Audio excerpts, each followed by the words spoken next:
E hoje estamos no 6º episódio da nossa série Ele Vive. E hoje é o dia da morte do Senhor Jesus. Hoje estamos comemorando aqui no nosso calendário a Sexta-feira da Paixão, o dia em que Cristo Jesus foi morto crucificado. Jesus foi pego um dia antes, traído por Judas, foi condenado à morte. Ele foi injustiçado, maltratado, cuspido, condenado injustamente e morto numa cruz romana. O profeta Isaías já havia profetizado isso uns 700 anos antes da vinda do Senhor Jesus nessa terra.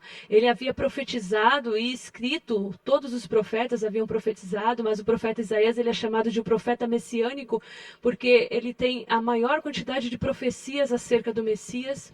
No capítulo 53, ele vai dizer: como cordeiro mudo, ele foi levado ao matadouro e ele não abriu a sua boca.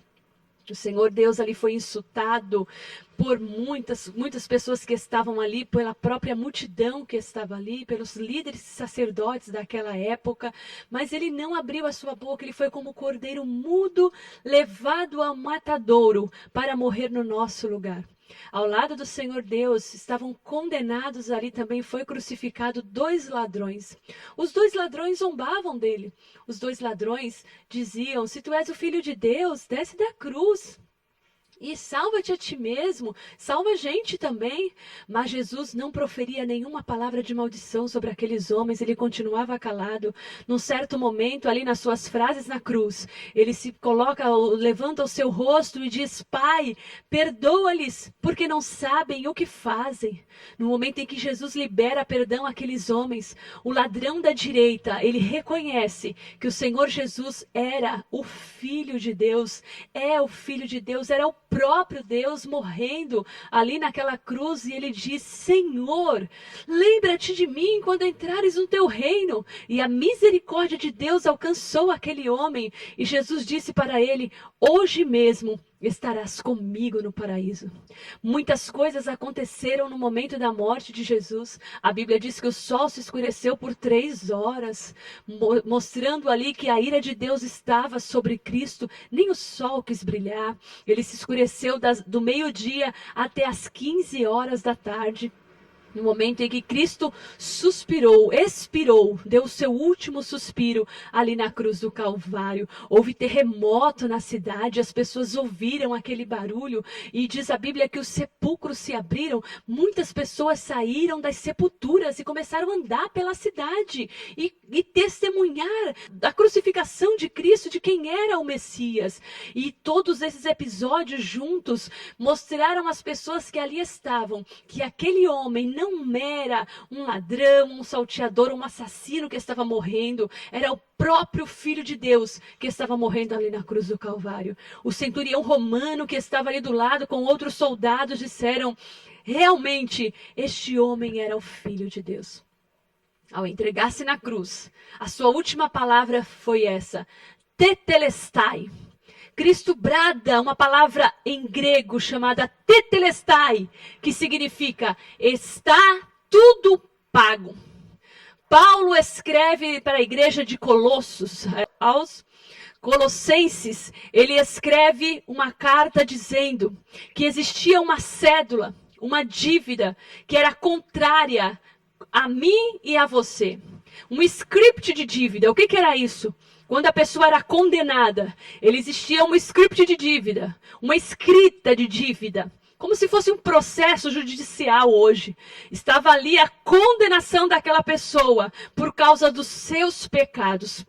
E ali naquela cédula estava o meu e o seu pecado e a nossa condenação que deveríamos pagar diante de Deus com a morte eterna. E a Bíblia diz em Colossenses capítulo 2, versículo 14, havendo riscado a cédula que era contra nós nas suas ordenanças, a qual de alguma maneira nos era contrária, ele a tirou do meio de nós, cravou-a na cruz. Cristo pega essa cédula de dívida, risca ela, crava na cruz, porque ele está dizendo agora: está tudo pago. Eu já paguei pelo pecado da humanidade. Vocês estão livres para viver em comunhão com Deus.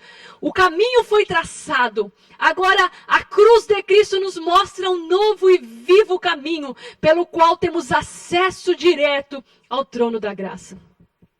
Existia também ali naquele local um templo aonde eles adoravam a Deus. Esse templo ele tinha 3 repartições. Esse templo foi construído lá desde o deserto. Lá no deserto ele era em forma de cabana, de tenda. Mas quando eles habitaram ali no país de Israel, Salomão construiu esse templo. Depois ele foi reformado por Herodes. E esse templo era o local onde eles celebravam a Páscoa. Estava ali o momento da Páscoa. Domingo seria o dia em que eles iriam fazer os sacrifícios da Páscoa. E muitas pessoas estavam ali naquela região de Israel, na cidade de Jerusalém, para a celebração da Páscoa. E naquela época eles celebravam a Páscoa em casa, mas também havia a celebração da Páscoa no templo. E ali o cordeiro era imolado no pátio, do lado de fora do templo, e existiam mais 2 repartições do lado de dentro, o lugar santo e o lugar santíssimo. No lugar santíssimo, somente o sacerdote poderia entrar, ninguém poderia entrar naquele lugar. Aquele lugar habitava ali a Arca da Aliança, que era uma representação da presença de Deus. Deus era representado por uma arca, onde continha dentro dela o maná que desceu do céu, e também os 10 mandamentos e a vara de Arão que floresceu, estavam dentro daquela arca. E na tampa daquela arca existiam 2 querubins, com as asas estendidas, com o nome de propiciatório. Era o nome da arca. Propiciatório. Deus está propício a mim. Deus está ao meu favor. E era naquela arca que o sangue do animal morto era aspergido. E ali a presença de Deus descia e perdoava o pecado da humanidade daquela época. Só que quando Cristo morre na cruz, aquele local onde ninguém poderia entrar, ele era separado por um véu. Era um véu que tinha mais ou menos 18 metros de altura, 12 centímetros de largura, feito de linho fino retorcido, pintado das cores azul, púrpura e carmesim. Muito bem trabalhado, muito bem bordado, desenhado com serafins. E aquele véu, ele ficava dividindo o Santo dos Santos, porque ninguém poderia entrar ali. Ali era o local onde a presença de Deus habitava, estava separada pelo véu. Quando Cristo dá o último brado na cruz, o véu se rasgou de alto a baixo, liberando o acesso de todas as pessoas a entrarem no Santo dos Santos, o santo lugar, aonde Deus habita, dizendo agora para todas as pessoas, não precisa mais de sacrifício, não precisa mais matar cordeiro, não precisa mais derramar sangue, porque agora o meu filho já morreu na cruz do Calvário, traçando o caminho até Deus. A morte de Jesus, ela é suficiente para perdoar pecados, salvar o pecador. Eu quero dizer para você, se você ainda está numa religião que mata animais para fazer sacrifício, existem religiões que fazem até sacrifícios de humanos, né? Por isso temos tantas crianças desaparecidas. Existem ainda esse tipo de sacrifício, não precisa mais. Não precisa mais você subir escadarias de igreja com cruz nas costas. Não precisa mais acender vela. Não precisa mais de peregrinação. Cristo já fez a maior peregrinação por nós. Ele desceu lá do seu alto e sublime trono e veio habitar no meio dos homens, peregrinando aqui nessa terra por um período de 3 anos e morrendo numa cruz, fazendo o maior sacrifício que pode perdoar pecado e pode regenerar o maior pecador. O sacrifício de Deus agora é aceito. O homem não precisa mais de sacrifício. O sacrifício que Deus aceita agora é um coração quebrantado e contrito. Aquebrante o teu coração diante de Deus. Deixa Deus entrar no seu coração nessa Páscoa. Largue a vida de pecado, largue a vida de erro e venha viver uma nova vida com Jesus. Que você celebre essa sexta-feira da paixão, com Cristo morando no seu coração e tendo uma nova vida, um recomeço de paz, amor e de esperança. Que Deus te abençoe.